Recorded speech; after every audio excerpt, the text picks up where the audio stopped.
अस्सलाम वालेकुम। मैं हूं आपकी बहन एनी जब्बार। उम्मीद करती हूं आप अपने घर में खुश खुर्रम होंगे और अल्लाह के हिफ्ज़ व अमान में होंगे। जी जनाब, वीडियो शुरू करने से पहले मेरी आपसे गुजारिश है, मेरे चैनल को सब्सक्राइब कीजिए, बेल आइकन दबाइए ताकि आपको मेरी हर आने वाली वीडियो का नोटिफिकेशन टाइम पर मिल जाए। और प्लीज़ मेरी वीडियोस को लाइक कीजिए, अपने कमेंट्स दीजिए। आप व्यू कर रहे हैं, देख रहे हैं तो कमेंट्स भी दे दीजिए, इससे मुझे मोटिवेशन मिल जाएगी और आपकी राय मुझ तक पहुंच जाएगी। जी जनाब, जैसा कि आपको पता है मेरे चैनल का नाम है सलीका ज़िंदगी है और इसी बारे में मैं आज अपनी एक बहन को साथ लेकर आई हूँ कि जैसे मैंने आपको बताया था अपनी वीडियो में कि मैं ऐसे घरों का अपने मिडिल क्लास घरों का, सफ़ेदपोश घरों का आपको ख़वातीन से मिलवाऊंगी, अपनी बहनों से मिलवाऊंगी और बताऊंगी कि वो किस तरीके से कम आमदनी में अपने सलीके, अपने सुगड़ापे के साथ अपने घर को लेकर चल रही हैं, अपना सर्कल चला रही हैं। जी अस्सलाम वालेकुम। वालेकुम अस्सलाम। आप बताइए किस तरीके से, कितनी आपकी सैलरी है, आप किस तरीके से अपना घर चलाते हैं? मेरी 24,000 सैलरी है। जी 24,000 सैलरी में मैं जो है तकरीबन 6,000 तो मैं कमेटियों के भी डाली हूँ। कमेटियाँ डाली हुई हैं, कमेटियों से ज़्यादातर काम करती हूँ, कमेटियाँ डाल लेती हूँ और राशन एक ही दफ़ा में उठाती हूँ जाकर, चाहे वो कहीं से भी, तो वो एक ही दफ़ा में सब चीज़ें दे देती हूँ। जी जनाब, देखिए 24,000 सैलरी है मेरी बहन की, जिसमें ये 6,000 रुपये अपनी सेविंग कर रही हैं, यानी कि सेविंग करके ये बीसियाँ डाल रही हैं। अब हम इनसे ये पूछते हैं कि फिर आप कितना बजट लेके किचन के बजट के लिए कितने पैसे फिर आप निकालती हैं? जब आप 6,000 रुपये आप सेविंग कर रही हैं, बीसियाँ दे रही हैं, तो फिर आपका किचन किस तरीके से चलता है इस महंगाई के दौर में? 8,000 तो लग जाते हैं जो हम राशन उठाते हैं, उसमें राशन लेते हैं, राशन सब डलवा लेते हैं, जो भी चीज़ें हैं, तेल, घी, चीनी, आटा वगैरह जितनी चीज़ें हम प्रॉपर घर में पूरा महीना फिर आपको कुछ लेने की ज़रूरत नहीं पड़ती है हमें। जी, तो ये अपने किचन को 8,000 रुपये में मैनेज कर रही हैं, जिसमें ये महीने का इनका सब कुछ आ जाता है, जिसमें इनके किचन के सारे जो नेसेसरीज सामान होता है, फिर गोश्त, मुर्गी, सब्ज़ी, सब इसी 8,000 का सर्कल है। यही इससे बढ़ भी जाते हैं, कभी जैसे मेहमान आ जाएँ तो बढ़ भी जाती हैं चीज़ें, और या लेनी भी पड़ जाती हैं, तो उसके लिए भी पैसे उठा के रखने पड़ते हैं मुझे। सही, तो फिर आप कितना सौदा लेकर आती हैं अपने मैं महीने का इस हिसाब से सोच रहती हूँ कि महीने में ख़त्म नहीं होता, पूरे महीना चल जाता है आराम से। सही, तो आप इतना सौदा लेकर आती है कि वो कम पड़े, ना इतना ज़्यादा लेकर आती है कि वो आगे तक पूरा महीने तक चल जाता है वो। जी जी जनाब, ये एक टिप ये भी है कि आप अपनी तनख्वाह के हिसाब से, अपनी आमदनी के हिसाब से इतना सौदा लें कि वो आपका महीना गुजार दे, फिर नेक्स्ट मंथ नेक्स्ट सैलरी से आप फिर अपने किचन का सर्कल चलाइए। तो जनाब, फिर आप कितनी गोश्त, मुर्गी किस तरीके से पकाती हैं, कितना सालन आप बनाती हैं? मैं 1 पाव के करीब चीज़ दे देती हूँ बनाने के लिए। छोटे बच्चे हैं तो 1 पाव चीज़ दे देती हूँ, अगर वो एक दफ़ा में हो जाती है तो एक दफ़ा में 2 टाइम आप चला लेती हैं? 2 टाइम चला देती हूँ उसको। जी, ये 1 पाव अगर ये अपने घर में गोश्त बना रही है, चिकन बना रही है, तो वो 1 पाव के हिसाब से बनाती है अपने 4 बच्चों के साथ अपने।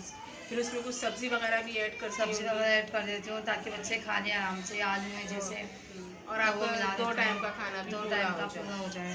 सही, तो फिर आप मेहमानों के लिए क्या सर्कल चलाती हैं? मेहमानों के लिए ये है कि जो चीज़ है वो मैं उठा के रख देती हूँ ताकि अगर मेहमान आए तो वो फिर मेहमानों का ही हक हाँ, है। मेहमानों का ही हक है। जी जगह हमारे मिडिल क्लास घराने में एक ये चीज़ भी बहुत ज़्यादा काउंट की जाती है कि हम मेहमानों के लिए फ्रिज में एक अलग से हिस्सा बना कर रखते हैं कि जी जनाब, ये तो हमने हाथ नहीं लगाना, ये जब मेहमान आएंगे तभी पकेगा। ये हमारा एक सलीका है कि बाज़ औक़ात हमारे हाथों में नहीं होता, कि हम पैसे इतने नहीं होते, कुछ तंगी हो जाती है कि हम सामान ख़रीदें या गोश्त या मुर्गी मंगाएं, तो इसलिए हम सेविंग करके रख लेते हैं। वो गोश्त मुर्गी के मेहमान आएंगे तो तभी पकेगा। इसी तरीके से ये बहन भी इसी फार्मूले पर अमल करती हैं, अपने फ्रिज में इतना सामान रखती हैं कि मेहमानों के साथ अल्लाह की रहमत जो हमारे घरों में आ रही है, हम उसके लिए दस्तरखान अच्छे से चुनते हैं। जी, तो फिर आप स्कूलिंग भी करवा रही हैं बच्चों की? बिल्कुल स्कूलिंग चलिए बच्चों की, बच्चे प्राइवेट स्कूल में जाते हैं सारे मेरे।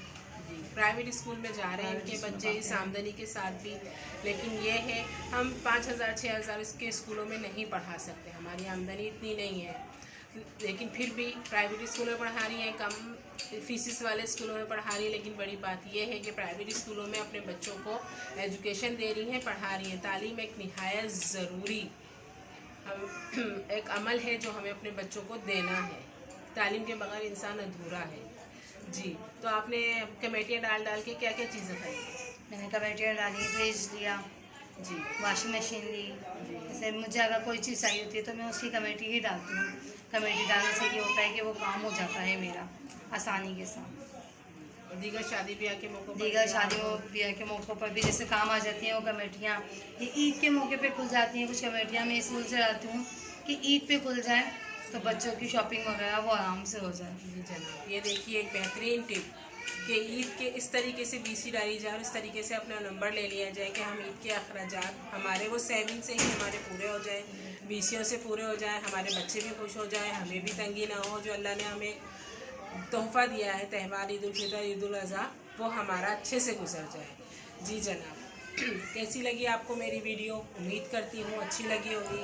जाने से पहले मैं आपको इनका घर ज़रूर दिखाऊंगी और ये भी बताऊंगी कि इन्होंने एक बीसी डाली हुई है जिससे ये अपने घर को अब रिपेयर करवाएंगी, कुछ नया लुक देंगी इस घर को कि इनका घर थोड़ा बेहतर हो जाए। जी जनाब, जी बिलाल बोल तो पीछे